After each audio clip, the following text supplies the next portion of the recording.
Day 103, 1 Samuel 18 through 20, and Psalm 11:59. Jonathan's covenant with David. And it came to pass, when he had made an end of speaking unto Saul, that the soul of Jonathan was knit with the soul of David, and Jonathan loved him as his own soul. And Saul took him that day, and would let him go no more home to his father's house. Then Jonathan and David made a covenant, because he loved him as his own soul. And Jonathan stripped himself of the robe that was upon him, and gave it to David, and his garments, even to his sword, and to his bow, and to his girdle. And David went out whithersoever Saul sent him, and behaved himself wisely. And Saul set him over the men of war, and he was accepted in the sight of all the people, and also in the sight of Saul's servants. Saul becomes jealous of David. And it came to pass, as they came, when David was returned from the slaughter of the Philistine, that the women came out of all the cities of Israel, singing and dancing, to meet King Saul with tabrets, with joy, and with instruments of music. And the women answered one another as they played, and said, Saul hath slain his thousands, and David his 10,000s. And Saul was very wroth, and the saying displeased him. And he said, They have ascribed unto David 10,000s, and to me they have ascribed but thousands. And what can he have more but the kingdom? And Saul eyed David from that day and forward. And it came to pass on the morrow that the evil spirit from God came upon Saul, and he prophesied in the midst of the house. And David played with his hand, as at other times, and there was a javelin in Saul's hand.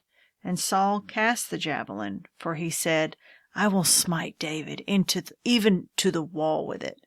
And David avoided out of his presence twice. And Saul was afraid of David, because the Lord was with him, and was departed from Saul. Therefore Saul removed him from him, and made him his captain over 1,000. He went out and came in before the people. And David behaved himself wisely in all his ways, and the Lord was with him. Wherefore when Saul saw that he behaved himself very wisely, he was afraid of him. But all Israel and Judah loved David, because he went out and came in before them. And Saul said to David, Behold my elder daughter Merab, for her I will give thee to wife. Only be thou valiant for me, and fight the Lord's battles. For Saul said, Let not mine hand be upon him, but let the hand of the Philistines be upon him. And David said unto Saul, Who am I, and what is my life or my father's family in Israel, that I should be the son-in-law to the king?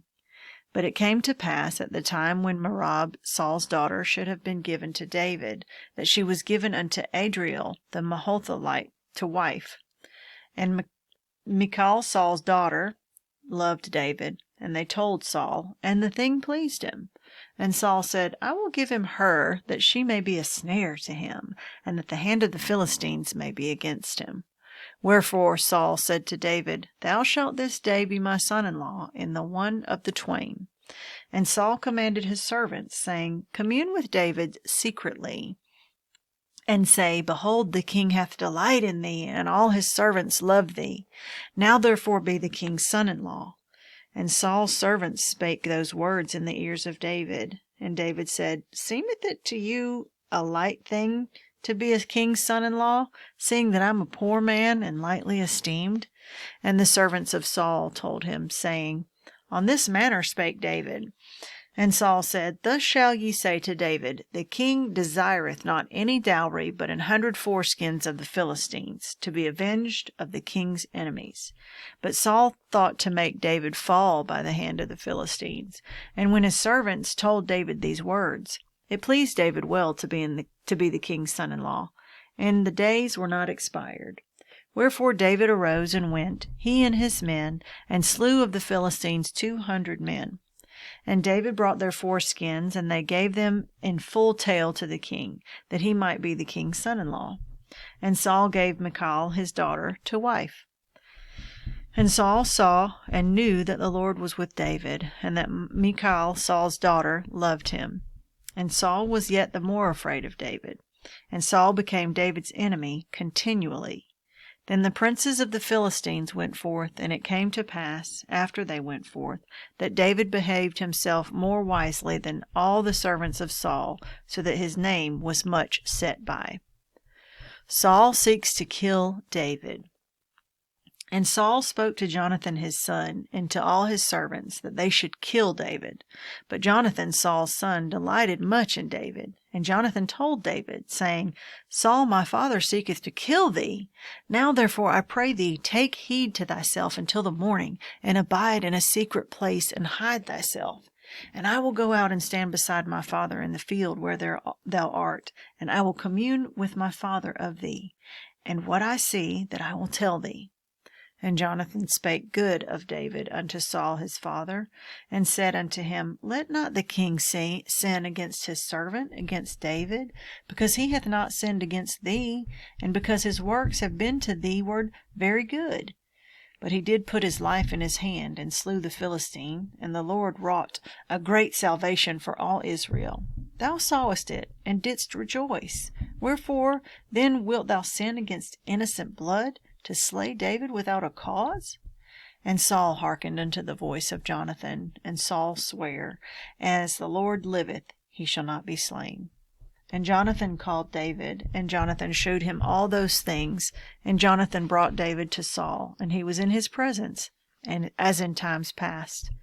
And there was war again, and David went out and fought with the Philistines, and slew them with a great slaughter, and they fled from him. And the evil spirit from the Lord was upon Saul, and he sat in his house with his javelin in his hand, and David played with his hand. And Saul sought to smite David, even to the wall with the javelin. But he slipped away out of Saul's presence, and he smote the javelin into the wall. And David fled and escaped that night. Saul also sent messengers into David's house to watch him, and to slay him in the morning. And Michal, David's wife, told him, saying, If thou save not thy life tonight, tomorrow thou shalt be slain. So Michal let David down through a window, and he went and fled and escaped. And Michal took an image, and laid it in the bed, and put a pillow of goat's hair for his bolster, and covered it with a cloth. And when Saul sent messengers to take David, she said, He is sick. And Saul sent the messengers again to see David, saying, Bring him up to me in the bed, that I may slay him. And when the messengers were come in, behold, there was an image in the bed, with a pillow of goat's hair for his bolster. And Saul said unto Michal, Why hast thou deceived me so, and sent away mine enemy, that he is escaped? And Michal answered Saul, He said unto me, Let me go. Why should I kill thee? So David fled and escaped, and came to Samuel to Ramah, and told him all that Saul had done to him. And he and Samuel went and dwelt in Naioth. And it was told Saul, saying, Behold, David is at Naioth in Ramah. And Saul sent messengers to take David. And when they saw the company of the prophets prophesying, and Samuel standing as appointed over them, the Spirit of God was upon the messengers of Saul, and they also prophesied. And when it was told Saul, he sent other messengers, and they prophesied likewise. And Saul sent messengers again the third time, and they prophesied also. And then went he also to Ramah, and came to a great well that is in Sechu. And he asked and said, Where are Samuel and David? And one said, Behold, they be at Naioth and Ramah. And he went thither to Naioth and Ramah, and the Spirit of God was upon him also. And he went on and prophesied until he came to Naioth and Ramah. And he stripped off his clothes also, and prophesied before Samuel in like manner, and lay down naked all that day and all that night. Wherefore, they say, is Saul also among the prophets? The friendship of David and Jonathan. And David fled from Naioth and Ramah, and came and said before Jonathan, What have I done? What is mine iniquity? And what is my sin before thy father, that he seeketh my life? And he said unto him, God forbid, thou shalt not die. Behold, my father will do nothing, either great or small, but that he will show it to me. And why should my father hide this thing from me? It is not so. And David sware moreover, and said, Thy father certainly knoweth that I have found grace in thine eyes. And he saith, Let not Jonathan know this, lest he be grieved. But truly as the Lord liveth, and as thy soul liveth, There is but a step between me and death. Then said Jonathan unto David, Whatsoever thy soul desireth, I will even do it for thee. And David said unto Jonathan, Behold, tomorrow is the new moon, and I should not fail to sit with the king at meat. But let me go, that I may hide myself in the field unto the 3rd day at even. If thy father at all miss me, then say, David earnestly asked leave of me that he might run to Bethlehem, his city, for there is a yearly sacrifice there for all the family. If he say thus, It is well, thy servant shall have peace. But if he be very wroth, then be sure that evil is determined by him. Therefore thou shalt deal kindly with thy servant, for thou hast brought thy servant into a covenant of the Lord with thee. Notwithstanding, if there be in me iniquity, slay me thyself. For why shouldest thou bring me to thy father? And Jonathan said, Far be it from me, for if I knew certainly that evil were determined by my father to come upon thee, then would not I tell it to thee? Then said David to Jonathan, Who shall tell me? Or what, if thy father answer thee roughly? And Jonathan said unto David, Come and let us go out into the field. And when they went out both of them into the field, and Jonathan said unto David, O Lord God of Israel, when I have sounded my father about tomorrow any time, or the 3rd day, and behold, if there be good toward David, and I then sent not unto thee, and show it thee. The Lord do so, and much more to Jonathan. But if it please my father to do thee evil, then I will show it thee, and send thee away, that thou mayest go in peace, and the Lord be with thee, as he hath been with my father. And thou shalt not only, while yet I live, show me the kindness of the Lord, that I die not, but also thou shalt not cut off thy kindness from my house forever. No, not when the Lord hath cut off the enemies of David, every one from the face of the earth. So Jonathan made a covenant with the house of David, saying, Let the Lord even require it at the hand of David's enemies. And Jonathan caused David to swear again, because he loved him, for he loved him as he loved his own soul.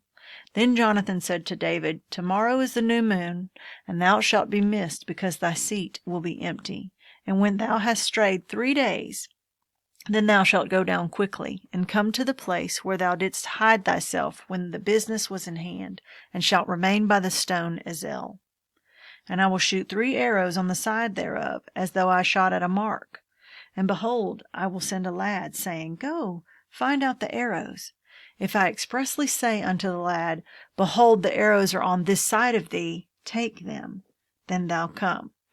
For there is peace to thee, and no hurt, as the Lord liveth. But if I say thus unto the young man, Behold, the arrows are beyond thee, go thy way, for the Lord hath sent thee away. And as touching the matter which thou and I have spoken of, behold, the Lord be between thee and me forever. So David hid himself in the field, and when the new moon was come, the king sat him down to eat meat. And the king sat upon his seat, as at other times, even upon a seat by the wall. And Jonathan arose, and Abner sat by Saul's side, and David's place was empty. Nevertheless Saul spake not anything that day. For he thought, Something hath befallen him, he is not clean, surely he is not clean. And it came to pass on the morrow, which was the 2nd day of the month, that David's place was empty. And Saul said unto Jonathan his son, Wherefore cometh not the son of Jesse to meat, neither yesterday nor today? And Jonathan answered Saul, David earnestly asked leave of me to go to Bethlehem. And he said, Let me go, I pray thee, for our family hath a sacrifice in the city, and my brother, he hath commanded me to be there. And now, if I have found favor in thine eyes, let me get away, I pray thee, and see my brethren. Therefore he cometh not unto the king's table. Then Saul's anger was kindled against Jonathan, and he said unto him, Thou son of the perverse, rebellious woman, do not I know that thou hast chosen the son of Jesse to thine own confusion, and unto the confusion of thy mother's nakedness? For as long as the son of Jesse liveth upon the ground, thou shalt not be established, nor thy kingdom. Wherefore now send and fetch him unto me, for he shall surely die. And Jonathan answered Saul his father, and said unto him, Wherefore shall he be slain? What hath he done? And Saul cast a javelin at him to smite him. whereby Jonathan knew that it was determined of his father to slay David. So Jonathan arose from the table in fierce anger, and did eat no meat the 2nd day of the month, for he was grieved for David, because his father had done him shame. And it came to pass in the morning that Jonathan went out into the field at the time appointed with David, and a little lad with him. And he said unto his lad, Run, find out now the arrows which I shoot. And as the lad ran, he shot an arrow beyond him. And when the lad was come to the place of the arrow which Jonathan had shot, Jonathan cried after the lad, and said, Is not the arrow beyond thee? And Jonathan cried after the lad, Make speed, haste, stay not.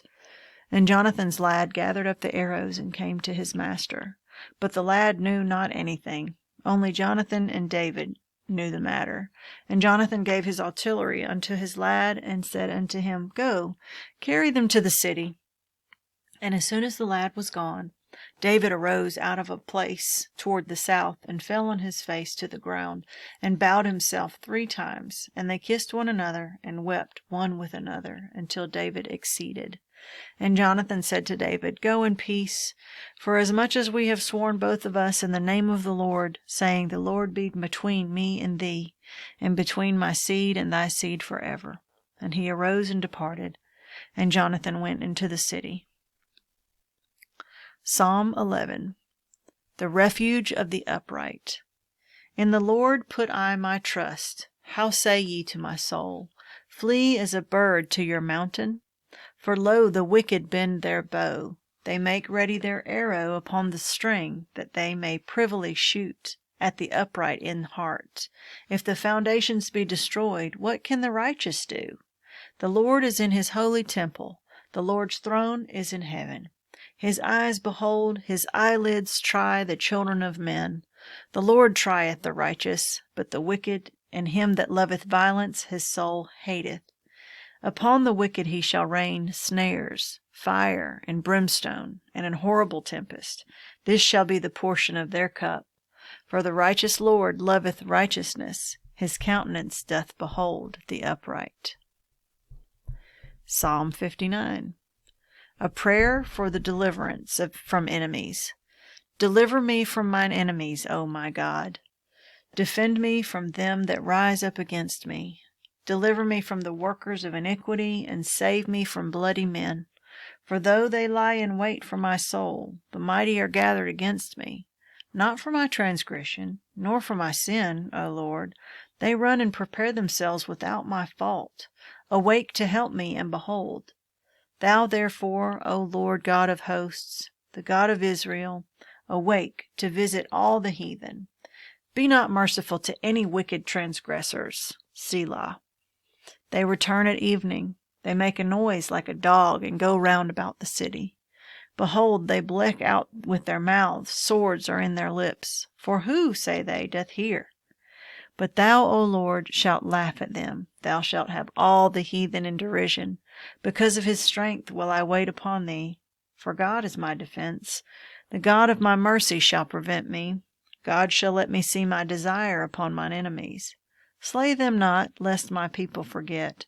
Scatter them by thy power, and bring them down, O Lord, our shield. For the sin of their mouth and the words of their lips let them even be taken in their pride, and for cursing and lying which they speak. Consume them in wrath, consume them, that they may not be. And let them know that God ruleth in Jacob unto the ends of the earth. Selah. And at evening let them return. And let them make a noise like a dog, and go round about the city. Let them wander up and down for meat, and grudge if they be not satisfied. But I will sing of thy power. Yea, I will sing aloud of thy mercy in the morning. For thou hast been my defense and refuge in the day of my trouble. Unto thee, O my strength, will I sing. For God is my defense, and the God of my mercy.